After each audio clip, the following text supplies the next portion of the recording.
Hi అండి, అందరికీ నమస్కారం. Welcome back to my channel. ఈ వీడియోలో ఇప్పుడే అందిన వార్త అండి. ఇక ఏపీలో ఇంటింటికి రేషన్ పంపిణీ అనేది బంద్ అండి.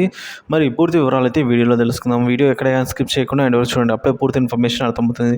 అలాగే వీడియోకి ఒక లైక్ చేయండి. ఇక విషయానికి వచ్చినట్లయితే ఏపీలో ఏదైతే ఇప్పుడు రేషన్ పంపిణీ ఇంటింటికి పంపిణీ చేస్తున్నారో అదైతే బంద్. సో ఇక్కడ నుంచి ఇంటికి వచ్చే రైస్ అయితే రాదండి. సో దాని బదులుగా మనకు షాప్లోనే రేషన్ పంపిణీ అనేది ఇవ్వడం జరుగుతుంది. మొబైల్ డెలివరీ వ్యవస్థకు మంగళం. రాష్ట్రంలో ప్రభుత్వం మారడంతో అన్ని వ్యవస్థల్లో కూడా మార్పులు చకచక వస్తున్నాయి. ఇక నుంచి ఇంటి వద్దే రేషన్ ఇచ్చేందుకు ప్రభుత్వం నిర్ణయించింది. సో అలాగే రేషన్ డీలర్ల కమిషన్ పెంచేందుకు కూడా సమీక్షలు చేస్తున్నారు. దీంతో పాత పద్ధతిని అమలు చేయడానికి ప్రభుత్వం ప్రయత్నం చేస్తోంది. తొలుత రాష్ట్రంలో రేషన్ షాపుల వద్దే రేషన్ ఇచ్చేవారు. రేషన్ డీలర్లు కమిషన్ ప్రాతిపదికన దుకాణాలను నిర్వహించేవారు. 2019 ఎన్నికల్లో వైసీపీ ప్రభుత్వం అధికారంలోకి రావడంతో ఇంటింటికి రేషన్ వ్యవస్థ తీసుకువచ్చారు. రేషన్ డీలర్లకు లబ్ధిదారులకు మధ్య మొబైల్ డెలివరీ యూనిట్లను నెలకొల్పారు. రేషన్ డీలర్ల నుంచి బియ్యాన్ని మొబైల్ డెలివరీ యూనిట్ల ద్వారా తరలించి కార్డుదారులకు పంపిణీ చేసేవారు. సో జనవరి 2021 నుంచి గ్రామాల్లోనూ, ఫిబ్రవరి 1వ తేదీ 2021 నుంచి పట్టణాల్లోనూ ఇంటింటికి రేషన్ పంపిణీ చేసేందుకు వైసీపీ ప్రభుత్వం నిర్ణయించింది.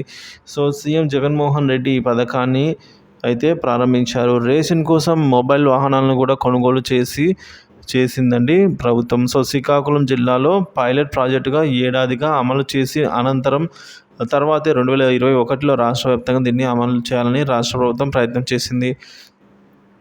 అప్పుడే స్థానిక సంస్థల ఎన్నికలు రావడంతో అప్పుడు రాష్ట్ర ఎన్నికల కమిషన్ ఈసీ నిమ్మగడ్డ రమేష్ కుమార్ ఈ పథకాన్ని నిలిపివేయాలని ప్రధాన కార్యదర్శి ఆదిత్యనాథ్ దాస్ గారికి అయితే లేఖ రాశారు. దీనిపై ప్రభుత్వం సవివరంగా ఈసీకి తిరిగి సమాధానం రాసింది. పేదలకు ఆహార భద్రత కల్పించడం ప్రభుత్వం విధి అని, ఇందులో భాగంగానే అర్హత కలిగిన పేదలు వారి ఇళ్ల వద్దే నాణ్యమైన బియ్యాన్ని అందజేసేందుకు ముందడుగు వేస్తున్నామని ప్రభుత్వం ఆ లేఖలో పేర్కొంది. దీన్ని అనుమతించాలని కోరింది. అలాగే హైకోర్టు అప్పుడు రాష్ట్ర ప్రభుత్వం హౌస్ మోషన్ పిటిషన్ దాఖలు చేశారు. సో హైకోర్టు రాజకీయ నాయకులు ఫోటోలు పెట్టకుండా అమలు చేయాలని ఆదేశాలు ఇచ్చింది. దీంతో ఇంటింటికి రేషన్ పథకం అమల్లోకి వచ్చింది. ఇంటింటికి సరుకులు పంపిణీ చేయడము ద్వారా 538 కోట్లతో 9,260 మొబైల్ వాహనాల యూనిట్తో కొనుగోలు చేసింది. సో ఒక్కో వాహనం ఖరీదు వచ్చేసి 6 లక్షల దాకా పడింది. ఒక్కో వాహనానికి డ్రైవర్ కమ్ సప్లైదారుడు ఒకరు, సహాయకులు మరొకరు ఉంటారు. సో నిర్ణీత సమయాల్లో ఇళ్ల వద్దకి వాహనం వెళ్ళి రేషన్ సరఫరా చేస్తున్నారు. అయితే నెట్వర్క్ సమస్య వల్ల ప్రతి ఇంటికి వాహనం వెళ్ళటం లేదు. ఒక దగ్గర వాహనాన్ని ఆపి ఆ ప్రాంతంలోని 10 ఇళ్లకు రేషన్ ఇస్తున్నారు. ఆ తర్వాత మరొక ప్రాంతంలో ఆగి ఆ చుట్టుపక్కల ఉన్న ఇళ్లకు రేషన్ ఇస్తారు. సో ఇటీవలే జరిగిన ఎన్నికల్లో ప్రభుత్వం మారింది. దీంతో గతంలోనే టీడీపీ నేతలు తమ అధికారంలోకి రాగానే రేషన్ షాపుల వద్ద రేషన్ ఇచ్చే ప్రాధాన్యత వ్యవస్థను పునరుద్ధరిస్తామని హామీ ఇచ్చారు. అందులో భాగంగానే ఇప్పుడు ఇంటింటికి రేషన్ పథకాన్ని రద్దు చేసి పాత రేషన్ షాపుల వ్యవస్థ రానుంది. అందుకోసం ప్రభుత్వం చర్యలు చేపడుతోంది. అలాగే రేషన్ డీలర్ల కమిషన్ కూడా పెంచేందుకు ప్రభుత్వం సమీక్షిస్తోంది. రేషన్ దుకాణాలు, మొబైల్ డెలివరీ యూనిట్లతో బియ్యం మాత్రమే ప్రస్తుతం పంపిణీ చేస్తున్నారు. ఏపీలో ప్రస్తుతం ₹2కు సరఫరా చేస్తోంది బియ్యాన్ని. రైతుల నుంచి కొనుగోలు చేసి పేద ప్రజలకు పంచడానికి ప్రభుత్వం కిలోకు ₹39 ఖర్చు చేస్తోంది. చాలామంది కార్డుదారులు ఈ బియ్యాన్ని రేషన్ వాహనదారులకే విక్రయిస్తున్నారు అని తెలిసింది.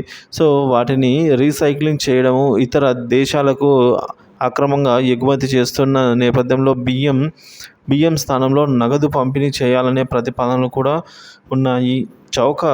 చౌక ధరల వస్తువుల పంపిణీ వ్యవస్థలో వేల కోట్ల రూపాయలు అయితే ఈ విధంగా అక్రమాలు జరుగుతున్నాయనే ఆరోపణలు చాలా కాలం నుంచి ఉన్నాయి. మొబైల్ డెలివరీ వ్యవస్థను ప్రవేశపెట్టిన తర్వాత రేషన్ డీలర్లు, ఎండియు యూనిట్లు సిండికేట్గా మారిపోయి రాష్ట్ర వ్యాప్తంగా దందాలకు పాల్పడుతున్నారనే ఆరోపణలు ఉన్నాయి. గతంలో కార్డుదారులు రేషన్ తీసుకోవడానికి ప్రతి నెల 15వ తేదీ వరకు అనుమతించేవారు. ప్రస్తుతం నెలలో కేవలం ఒక్కరోజు మాత్రమే ఆయా ప్రాంతాల్లో బియ్యం పంపిణీ జరుగుతోంది. వాహనం వచ్చిన సమయంలో కార్డుదారులు లేకపోయినా, వరుసగా 3 నెలల బియ్యం తీసుకోకపోయినా కార్డు నుంచి అయితే కార్డును రద్దు చేస్తూ ఉన్నారు. ఈ క్రమంలోనే పౌర సరఫరాల వ్యవస్థను సమూలంగా ప్రక్షాళన చేసేందుకు ఏపీ ప్రభుత్వం కసరత్తు చేస్తోంది.